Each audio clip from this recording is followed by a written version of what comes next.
Hi, I'm Andrew. I work on a small farm in East Yorkshire. We're using the small electric tractor to replace any normal small compact tractor around the farm.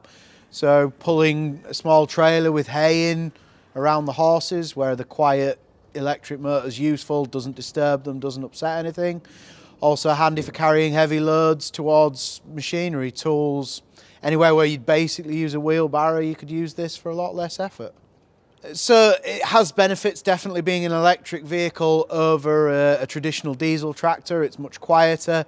The maintenance required is much lower. Obviously it's just a matter of charging the batteries up once a day, a quick check of the tyres and chains, and away it goes.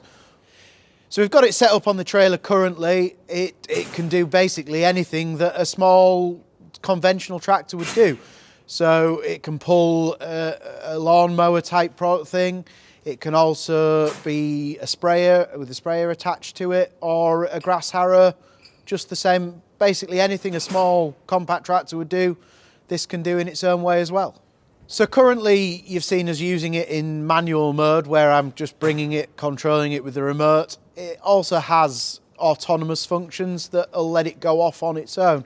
I can set it off into a paddock with a chain harrow and just allow it to work the entire paddock alone, and lets me monitor other things, do other jobs while just checking up on it every so often.